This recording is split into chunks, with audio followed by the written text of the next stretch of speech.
قال امام سجاد علیہ السلام انما خلق الدنیا واہلها لا یبلوہم۔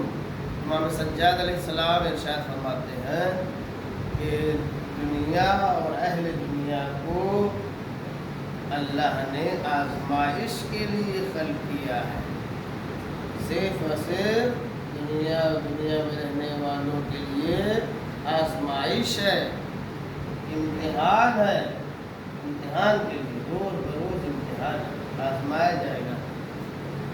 اور خود قرآن میں کہا ہے الذی خلق الموت والحیات لیبلوکم ایکم احسن عملا، تاکہ تمہاری آزمائش ہو سکے کہ تمہیں بہتر عمل کرنے والا کون ہے، اس لیے اللہ نے موت و حیات کو پیدا کیا ہے۔ اور امام سجاد فرماتے ہیں کہ یہ دنیا آزمائش کا ہے، کبھی پیسہ دے کے آزمائش ہوتی ہے، کبھی پیسہ لے کے آزمائش ہوتی ہے، کبھی عیش و آرام سکون دے کے آزمائش ہوتی ہے، اور کبھی سکون چھین کر کے خدا آزمائش کرتا ہے۔ دیکھیے ہمارا بندہ آزمائش میں کامیاب ہوتا ہے یا نہیں؟ امتحان لیا جاتا ہے، امتحان دشمنی میں نہیں لیا جاتا ہے، امتحان محبت میں ہوتا ہے کہ آخر آپ کی کوالٹی کیا ہے، آپ جو ہے کامیاب ہو پاتے ہو یا نہیں، آپ کے اندر جو چیزیں پوشیدہ ہے، جو علم پوشیدہ ہے اس کے بارے میں جانکاری ہو سکے، اتنا آپ کو جو ہے آموختہ یاد ہے اور کر رہے ہیں، اس لیے آزمائش ہوتی ہے، امتحان۔ ماں باپ اپنے بچوں کی آزمائش کرتے ہیں کہ ہمارا بیٹا لائق ہے یا نہیں، خدا اپنے بندوں کی آزمائش کرتا ہے، وہ اللہ وہ اپنی مخلوق کی آزمائش کرتا ہے، دنیا دے کر کے دنیا لے کر کے۔ دیکھیں کہ اس کا عقیدہ سالم رہتا ہے کہ نہیں، ذرا سی مشکلات اور پرابلم میں اپنے خدا کے سلسلے میں لوگ گلا کرنے لگتے ہیں، آخر عقیدہ اس کا صحیح ہے یا نہیں ہے، مضبوط ہے یا نہیں، امتحان لیتا ہے۔ اسی لیے بہلول کو ہارون نے جو ہے قضاوت کا عہدہ پیش کیا کہ ہم تمہیں قاضی بنانا چاہتے ہیں، بلایا تو بہلول نے ہارون کو منع کر دیا، کہا ہمیں یہ قبول نہیں ہے۔ کہا کیوں؟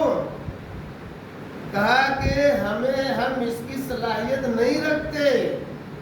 کہا نہیں، سارے وزراء کہتے ہیں کہ آپ کے اندر صلاحیت پائی جاتی ہے۔ کہا میں کہہ رہا ہوں کہ میرے اندر صلاحیت نہیں پائی جاتی ہے۔ قضاوت کا عہدہ ٹھکرا دیا۔ کہا اگر تو بنائے گا یہ سوچ لے کہ ایک نااہل کو بنا رہا ہے، جو میں کہہ رہا ہوں میری بات نہیں۔ ہم لوگ عہدے کے لیے مرتے ہیں عہدے کے لیے، ایک دوسرے کی غیبت کرتے ہیں، ایک دوسرے کے بارے میں برا بھلا کہتے ہیں۔ عہدے کے لیے انسان چاپلوسی کرتا ہے، عہدے کے لیے انسان جو ہے کتنا خرچ کرتا ہے، کتنی مصیبتیں اٹھاتا ہے۔ عہدہ مل جائے، عہدے کے لیے دین بیچ دیتے ہیں لوگ، دین بیچ دیتے ہیں، یہاں عہدہ مل رہا ہے ٹھکرا رہا ہے، کیونکہ عقیدہ مضبوط ہے۔ یہ آزمائش ہو رہی ہے، یہ آزمائش ہے، دنیا سامنے کھڑی ہے لیکن منع کرنا نہیں چاہیے، امتحان گاہ میں کس طریقے سے کرنا پڑے۔ دوسرے یہ کہتے ہیں کہ دیکھو اگر میں جھوٹ بول رہا ہوں تو جھوٹے انسان کو قاضی نہیں بنایا جاتا ہے۔ نہیں، سارے وزراء کہتے ہیں کہ آپ بنائے جائیں گے۔ اب مشکل پسند کیا کریں؟ تب ان کو ایک راستہ سمجھ میں آیا، وہ جنون کا، اور کر رہا ہے۔ جب امام کے پاس کہا کہ مولا یہ مشکل ایسی سی ہے، امام نے کر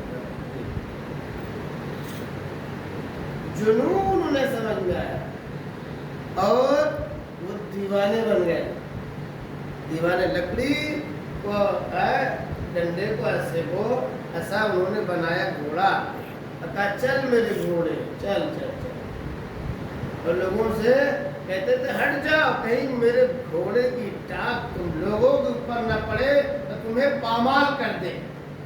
بچو میرے گھوڑے کی ٹاپ سے تم لوگ بچو. لوگ جو ہے لوگوں میں عزت تلاش کرتے ہیں, لوگوں میں عزت تلاش کرتے ہیں. فلاں عزت دے گا, فلاں عزت دے گا. لوگ عزت نہیں دیتے, لوگوں کے بس میں نہیں کہ عزت دے دیں.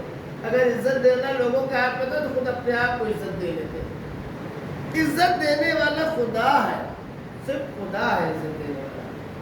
انسان عزت نہیں دے سکتا. انسان تو ہر انسان کو ذلیل کرنا چاہتا ہے.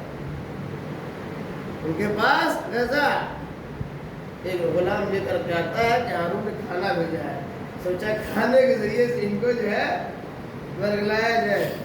لذت غذا کے ذریعے سے 2 منٹ میں یہ گھوم جائیں گے.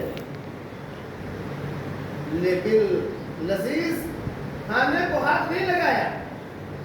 غلام سے کہا جاؤ میرے گھر کے پیچھے, وہاں پر امام کے پیچھے وہاں پر کتے ہیں, ان کتوں کو یہ ہارون کا کھانا دے دینا, وہ کھا لیں گے. غلام کہہ رہا ہے جب مکو یہ اگر میں وزراء کے پاس لے جاتا تو وہ مجھے انعام دیتے, مجھے درہم و دینار دیتے, بہت خوش ہوتے کہ ہارون نے ان کے لیے بھیجا ہے.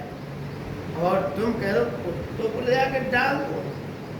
کہا آہستہ بولو, آہستہ بولو, کہیں کتے سن نہ لیں, نہیں تو کتے بھی کھانا ہارون کا نہیں کھائیں گے. جی ایسا جو ہے امتحان, ہر آدمی کامیاب نہیں ہو سکتا. لذیذ کھانے کے پیچھے تو لوگ بھاگتے ہیں.